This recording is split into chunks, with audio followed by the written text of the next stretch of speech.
তুমি মাটির আদমকে প্রথম সৃষ্টি করিয়া ঘোষণা করিয়া দিলে শ্রেষ্ঠ বলিয়া।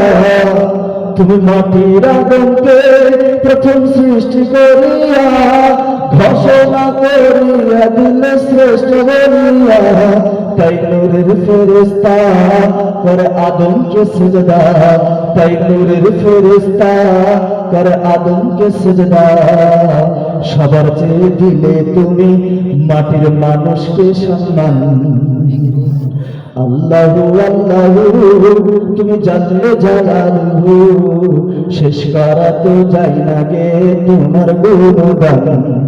আল্লাহু আল্লাহু তুমি জানলে জালালহু, শেষ করা তো যাই না গে তোমার গুণগান।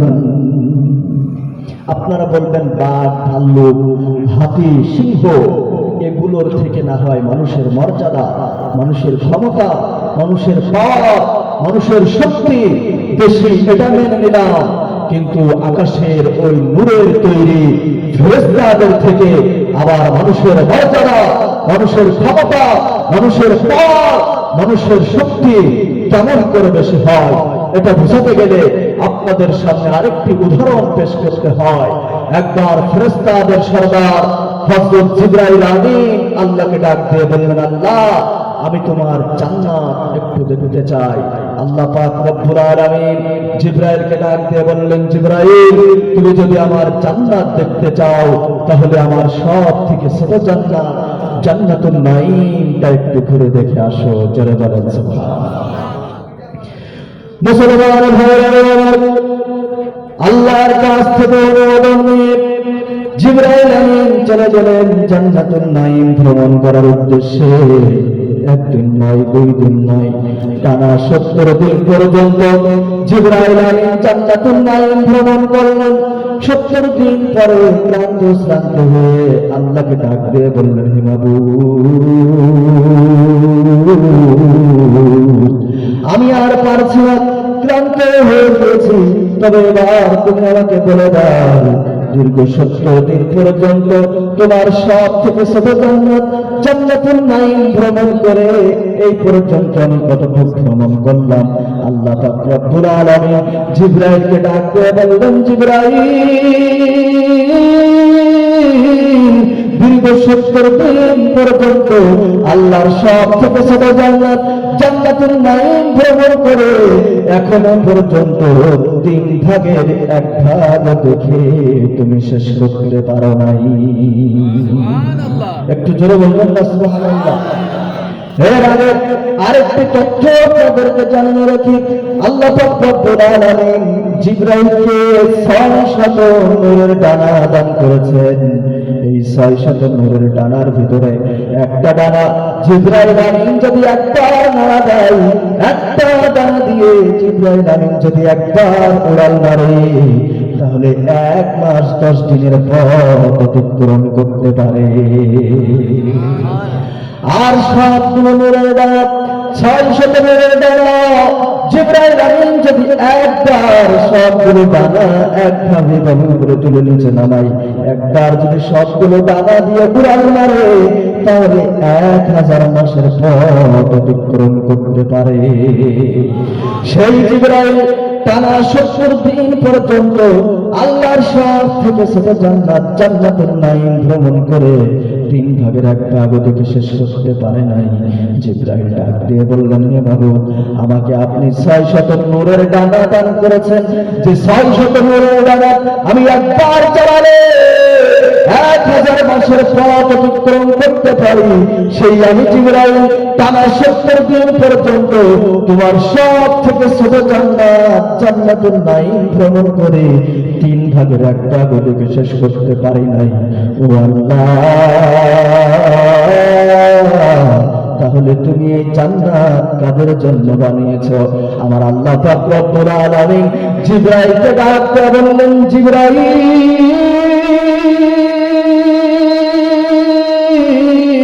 আমি এই জান্নাত মানুষের জন্য বানিয়েছি।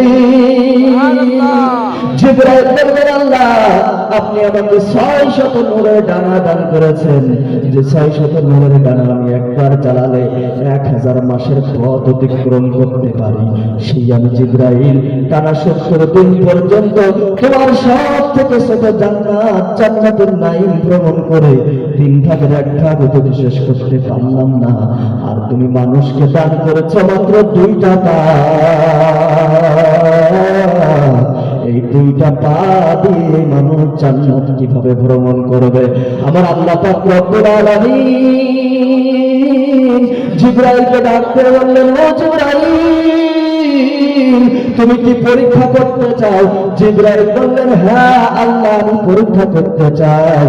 এবার আল্লাহ পাক রব্বুল আলামিন জিবরাইলকে ডাকতে বললেন, জিবরাইল তুমি যদি পরীক্ষা করতে চাও তাহলে চলে যাও মদিনায়, মসজিদে নববীর গেটের সামনে গিয়ে দাঁড়াও। সুবহ সাদিক যখন হয়ে যাবে, মসজিদে নববীর মিনার থেকে যখন মুয়াজ্জিনের সুমধুর কণ্ঠে ফজরের আযান ভেসে আসবে, তুমি ভালো করে লক্ষ্য করে দেখবে সর্বপ্রথম যেই মানুষটা মসজিদে নববীর ভিতরে প্রবেশ করবে, আবার সর্বশেষ যেই মানুষটা মসজিদে নববী থেকে বের হবে, তুমি তার কাছে জিজ্ঞাসা করবে, তাহলে তুমি তোমার উত্তর পেয়ে যাবে। জিবরাইল আলাইহিস জান্নাতুল নাঈম থেকে চলে আসলেন সরাসরি মদিনায়, মসজিদে নববীর গেটের সামনে দাঁড়িয়ে রইলেন। মসজিদে নববীর মিনার থেকে মুয়াজ্জিনের সুমধুর কণ্ঠে ফজরের আযান ভেসে এলো। জিবরাইল লক্ষ্য করে দেখলেন সর্বপ্রথম একজন দাড়ি পাকা মুরব্বী আস্তে আস্তে মসজিদে নববীর ভিতরে প্রবেশ করলো। জিবরাইল আমিন দাঁড়িয়ে রইলেন, এক এক করে মসজিদে নববীর সমস্ত মুসাল্লিরা মসজিদে নববীর ভিতরে প্রবেশ করলো। ফজরের নামাজ শেষ হয়ে গেল, মসজিদে নববীর সমস্ত মুসাল্লিরা মসজিদে নববী থেকে বের হয়ে গেল। কিন্তু জিবরাইল দেখলেন সর্বপ্রথম যেই মুরব্বী মানুষটা মসজিদে নববীর ভিতরে প্রবেশ করেছিল, এখনো সেই দাড়ি পাকা মুরব্বী মসজিদে নববী থেকে বের হয় না। জিবরাইল আমিন দাঁড়িয়ে রইলেন। পূর্ব আকাশে যখন সূর্য উদিত হয়ে গেল, তখন জিবরাইল লক্ষ্য করে দেখলেন সর্বপ্রথম সেই মুরব্বী এবার আস্তে আস্তে মসজিদে নববী থেকে বের হচ্ছে। জিবরাইল এই মুরব্বী মানুষটাকে সালাম দিলেন এবং ডাক দিয়ে বললেন, ভাই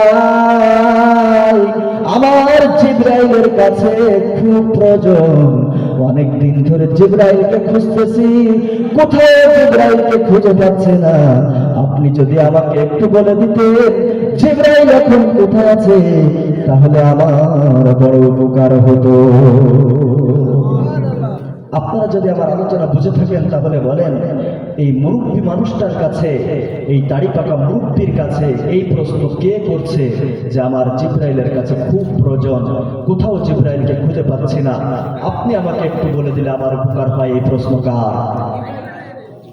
স্বয়ং জিবরাইল নিজে প্রশ্ন করছে যে জিবরাইলের আমি খুঁজে পাচ্ছি না কোথাও, তাহলে কি জিবরাইলকে খুঁজে পাওয়া সম্ভব?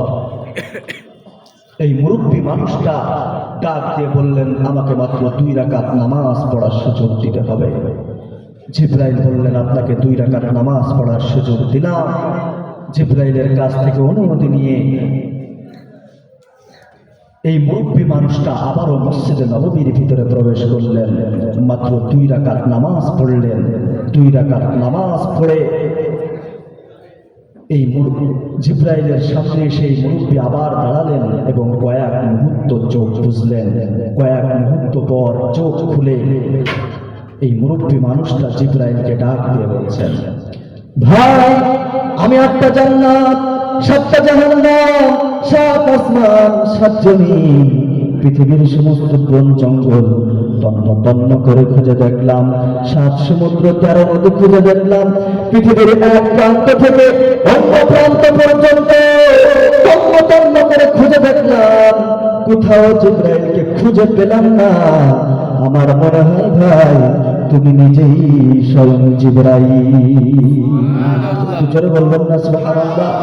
আপনারা যদি আমার আলোচনা বুঝে থাকেন তাহলে বলেন যে আল্লাহ পাক রব্বুল আলামিন জিবরাইলকে 600 নূরের ডানা দিয়েছেন, যে 600 নূরের ডানা জিবরাইল আমিন একবার চালালে 1000 মাসের পথ অতিক্রম করতে পারে, সেই জিবরাইল দীর্ঘ 70 দিন পর্যন্ত ভ্রমণ করে আল্লাহর সব থেকে ছোট জান্নাত জান্নাতুন নাঈমের 3 ভাগের 1 ভাগ শেষ করতে পারে নাই। আর সামান্য 2 পাওয়ালা মানুষ মসজিদে নববীর গেটের সামনে দাঁড়িয়ে কয়েক মুহূর্ত চোখ খুলে বলে দিচ্ছেন, একটা জান্নাত, 7টা জাহান্নাম, 7 আসমান, 7 জমিন, পৃথিবীর সমস্ত বন জঙ্গল, 7 সমুদ্র নদী, পৃথিবীর এক প্রান্ত থেকে অন্য প্রান্ত পর্যন্ত তন্ন তন্ন করে খুঁজে দেখলাম, কোথাও জিবরাইলকে খুঁজে পেলাম না। আমার মনে হয় তুমি নিজেই সেই জিবরাইল। এবার আপনারা বলেন, এই 600 নূরের ডানাওয়ালা ফেরেশতাদের সরদার জিবরাইলের ক্ষমতা পাওয়ার বেশি না এই 2 পাওয়ালা মানুষের ক্ষমতা পাওয়ার বেশি? এই 2 পাওয়ালা মানুষের ক্ষমতা পাওয়ার বেশি। এই বয় বৃদ্ধ মুরব্বী মানুষটা আর কেউ নয়, ইনি হচ্ছেন প্রথম খলিফা সাইয়্যিদুনা হযরত আবু বকর সিদ্দিক রাদিয়াল্লাহু তাআলা আনহু। জোরে বলেন সুবহানাল্লাহ। নারায়ে তাকবীর, নারায়ে তাকবীর, নারায়ে তাকবীর। এবার আপনারা বলেন, ফেরেশতাদের সরদার জিবরাইলের ক্ষমতা পাওয়ার বেশি না হযরত আবু বকর সিদ্দিক রাদিয়াল্লাহু তাআলা আনহুর পাওয়ার ক্ষমতা বেশি? আল্লাহ পাক রব্বুল আলামিন এই মানুষকে মর্যাদা দিয়েছিলেন, এই মানুষকে ক্ষমতা দিয়েছিলেন, মানুষকে শক্তি দিয়েছিলেন। ফেরেশতাদের থেকে আল্লাহ পাক রব্বুল আলামিন এই মানুষকে বেশি ক্ষমতা, বেশি মর্যাদা দিয়েছিলেন। কিন্তু মানুষ আল্লাহর দেওয়া সেই ক্ষমতা, আল্লাহর দেওয়া সেই পাওয়ার আজ আমরা হারিয়ে ফেলেছি। অথচ মুসলমানদের পাওয়ার কেমন ছিল, এই মানুষের মর্যাদা কেমন ছিল? চলুন ইতিহাসের পাতা থেকে আরেকটু নজর বুলিয়ে আসি। খলিফাতুল মুসলিমিন আমিরুল মুমিনিন হযরত ওমর রাদিয়াল্লাহু তাআলা আনহু 60,000-এর বিশাল বড় একটা মুসলিম সেনাবাহিনী নিযুক্ত করলেন, প্রেরণ করলেন আফ্রিকা অভিযানে। আর 60,000-এর এই বিশাল বড় মুসলিম সেনাবাহিনী সেনাপতি নিযুক্ত করলেন হযরত সাদ বিন আবি ওয়াক্কাস রাদিয়াল্লাহু তাআলা আনহুকে। 60,000-এর বিশাল বড় মুসলিম সেনাবাহিনী হযরত সাদ বিন আবি ওয়াক্কাস রাদিয়াল্লাহু তাআলা আনহু যখন আফ্রিকার কাছাকাছি পৌঁছে গেলেন, আফ্রিকার তার প্রান্তে পৌঁছে গেলেন, তখন মুসলমানদের সামনে বিশাল বড় একটা সমুদ্র বাধা হয়ে দাঁড়ালো। যেই সমুদ্র পার হওয়ার জন্য কোনো লঞ্চ নাই, কোনো স্টিমার নাই, কোনো জাহাজ নাই। হযরত সাদ বিন আবি ওয়াক্কাস রাদিয়াল্লাহু তাআলা আনহু মুসলিম সেনাবাহিনীকে ডাক দিয়ে বললেন, ও মুসলিম সেনাবাহিনী, আমরা সুদূর মদিনা থেকে এসেছি এই আফ্রিকার জমিনে ইসলাম প্রচার করার জন্য, কালেমার ঝান্ডাকে উত্তোলন করার জন্য। এখন বিশাল বড় একটা সমুদ্র আমাদের সামনে বাধা হয়ে দাঁড়িয়েছে। এখন এই সমুদ্র দেখে তোমরা এখান থেকে আবার মদিনায় ফিরে যাবে না সমুদ্রের ওই পারে তোমরা কালেমার ঝান্ডা উত্তোলন করতে চাও? মুসলিম সেনাবাহিনী জবাব দিল, মদিনা থেকে এই পর্যন্ত এসে এখান থেকে আমরা আবার মদিনায় ফিরে যাব না, সমুদ্রের ওই পারে আমরা ইসলাম প্রচার করতে চাই। মুসলিম সেনাবাহিনী মনে করেছিল হয়তো সেনাপতি আমাদের এই সমুদ্র পার হওয়ার জন্য কোন লঞ্চের ব্যবস্থা করবেন, জাহাজের ব্যবস্থা করবেন, স্টিমারের ব্যবস্থা করবেন। কিন্তু মুসলমানদের সেনাপতি হযরত সাদ বিন আবি ওয়াক্কাস রাদিয়াল্লাহু তাআলা আনহু এই সমুদ্র পার হওয়ার জন্য কোন লঞ্চের ব্যবস্থা করলেন না, কোন স্টিমারের ব্যবস্থা করলেন না, কোন জাহাজের ব্যবস্থা করলেন না। এই কথা শেষ করতে করতেই নিজের ঘোড়াটা নিয়ে এই উত্তল সমুদ্রের উপর ঝাঁপিয়ে পড়লে সেনাপতির দেখা দেখি 60,000-এর বিশাল বড় মুসলিম সেনাবাহিনী এই উত্তল সমুদ্রের উপরে ঝাঁপিয়ে পড়ল। আমার প্রিয় মুসলমান ভাইরা, আমরা যারা এই বাংলাদেশে জন্মগ্রহণ করেছি, আপনারা যারা এই ভারতে জন্মগ্রহণ করেছেন, আমাদের প্রায় মুসলমানরা তো সাঁতার জানে। আমরা যারা সাঁতার যারা মুসলমান আছি, এই দীঘা সমুদ্র সৈকতের কাছে গিয়ে যদি বলা হয় 1 কোটি টাকা পুরস্কার দেওয়া হবে যদি এই সমুদ্র পাড়ি দিয়ে ওই পারে যেতে পারো, আমরা যারা সাঁতার যারা মুসলমান আছি আমরা সাহস পাবো তো? আমি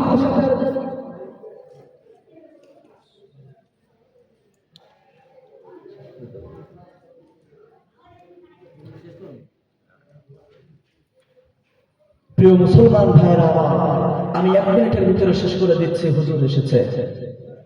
আমরা যারা সাঁতার যারা মুসলমান আছি, আমরা তো এই সমুদ্রের উপরে ঝাঁপিয়ে পড়ার সাহস পাবো না।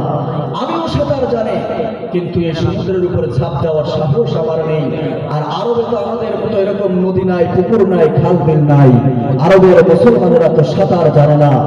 আর সেই সাঁতার না জানা 60,000-এর বিশাল বড় মুসলিম সেনাবাহিনী এই উত্তল সমুদ্রের উপর ঝাঁপিয়ে পড়ল। জনগণের সুবহানাল্লাহ। এই উত্তর সমুদ্র পাড়ি দিয়ে মুসলমানরা যখন সমুদ্রের ওই পারে পৌঁছে গেল, তখন সেনাপতি হযরত সাদ বিন আবি ওয়াক্কাস রাদিয়াল্লাহু তাআলা আনহু মুসলমানদেরকে ডাক দিয়ে বলল, মুসলিম সেনাবাহিনী বিশাল উত্তর সমুদ্র পাড়ি দিয়ে এসেছো।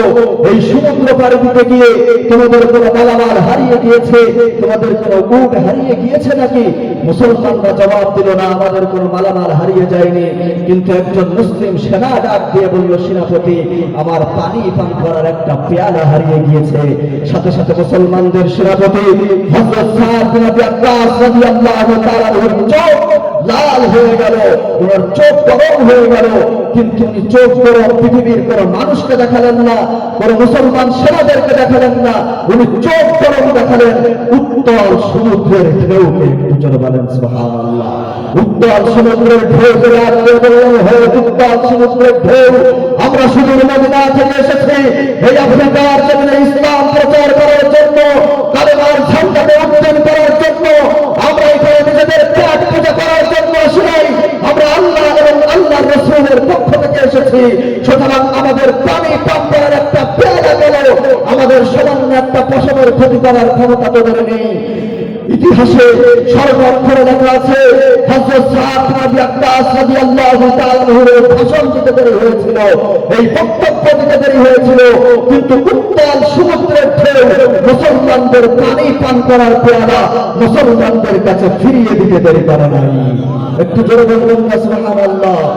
এই খবর অবমাননা করতে গিয়ে মুসলিম বেনসার কবি আল্লামা ইকবাল বলেন, দস্তে দস্তে হে দরিয়া भी, दस्त दस्त है दरिया भी न छोड़े हमने, बाहर जुल्मत में दौड़ा दिए घोड़े हमने।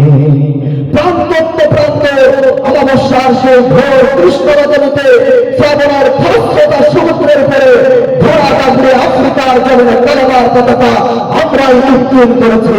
আমরা সেই মুসলমান। নারায়ে তাকবীর, নারায়ে তাকবীর, নারায়ে তাকবীর।